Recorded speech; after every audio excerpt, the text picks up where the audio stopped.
Of the many organizations found in Tamriel, there is only one that not only constantly commits crimes, but actually puts that fact in the title of the guild. I'm of course talking about the Thieves Guild. While they may stay hidden from the world, lurking in plain sight, everyone knows about their existence, or at least the rumors of their existence. The Thieves Guild is comprised of Tamriel's most shadowy, stealthy, and sharp-tongued crooks around. In this video, we're going to tell you about these professional criminals. So let's start off with who they are and what they're about. Fact number 1. You must be wondering how the Guild of Thieves manages to avoid constant conflict with the rulers and law enforcement. Well, the Thieves Guild have pretty much given the law no choice but to support them, and they do provide some benefits to the lower tiers of society. You could almost say they steal ethically, without harming anyone and not robbing from the poor. The Thieves Guild keeps crime in check in the cities where they have some presence. The guild doesn't tolerate competition or bloody conduct, so should new independent thieves rear their heads and pose a threat to the ebb and flow of the town, the guild deals with them without having to trouble the local guards. Thanks to their well-established black market of stolen goods and a well-structured network of informants and spies,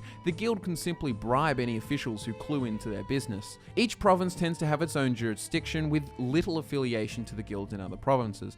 But while we know little of their influence outside of Cyrodiil and Skyrim, we do know that the guild was originally founded in the port city of Abar's Landing on the peninsula of Hughesbane in southern Hammerfell. Fact number 2. Towards the end of the Third Era, especially in the Iliac Bay region, the Thieves Guild had quite a proud reputation as a sophisticated and powerful organization. Sophisticated when compared to all the other criminal organizations, at least. We see their efficient disposal of competitors in the case of the Wharf Rats. The Wharf Rats were a loosely organized group of cutthroats and pickpockets, and despite their lack of discipline, the sheer quantity of members made them an unpredictable threat to the authorities, and most importantly, the Thieves Guild. Unlike the guild, the Wharf Rats had no problems killing anyone who caused them too much trouble and would prey upon the weak and elderly. So when the Thieves Guild made enemies of the Wharf Rats, you can see why the authorities and the rulers of the affected areas were happy to let the Thieves Guild have their freedom. The guild were like a spider, dangerous if messed with, but capable of killing and devouring all of the other pests in the criminal ecosystem. On the other side of the continent in Morrowind, the Thieves Guild was not the biggest or the scariest of the organizations, and they were taken down by Morrowind's Fighters Guild in the Commoner Tong,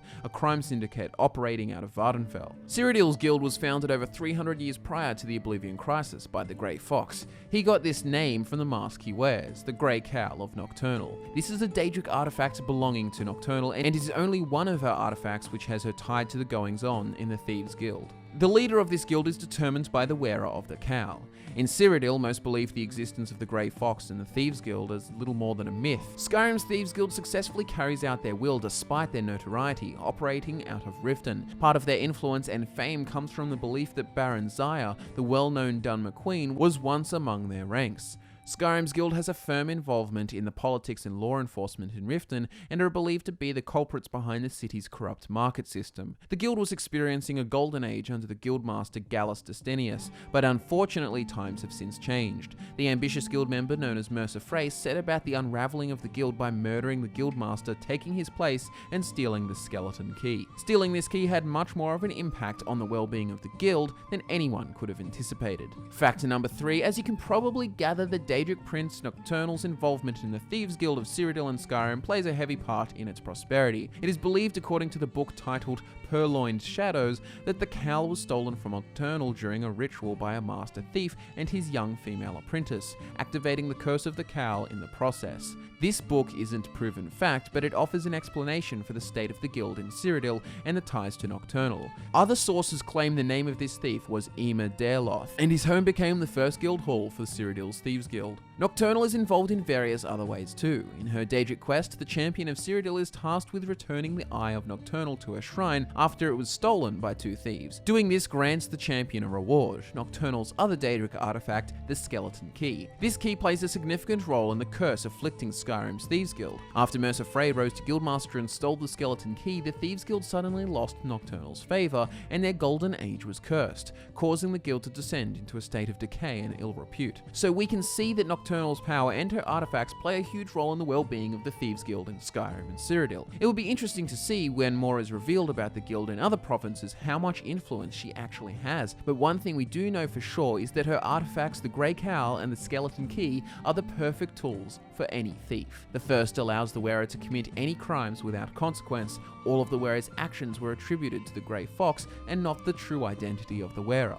The second works like an unbreakable lockpick, allowing the wielder to open any lock in the world, but it is much more than just a key to tangible locks. It is also believed to be the gateway to Nocturnal's realm, Evergloam. And beyond this, it is claimed by some that the key has the capability to unlock hidden potential and untapped abilities. Fact number 4. How the Skeleton Key got from the hands of the champion of Cyrodiil to Skyrim is still shrouded in mystery, but this artifact is supposedly the piece of the puzzle which led to the Skyrim Thieves Guild Golden Age. The Nightingales, a trio of highly skilled thieves dedicated to the service of Nocturnal, have one goal. That goal is to keep the Skeleton Key protected within the Twilight Sepulchre. In return, Nocturnal offers their spirit a place in her realm, and this functions like a business transaction. The betrayal at the hands of Mercer Frey led to unrest. When the Dragonborn returns the key to its rightful place, order is believed to be restored and Nocturnal's blessing recovered. Subscribe to Fudge Muppet and give the video a like if you enjoyed it. Don't forget to check out our social media accounts, they're in the description. Thanks for watching, guys. I'm Scott, and I'll see you in the next one.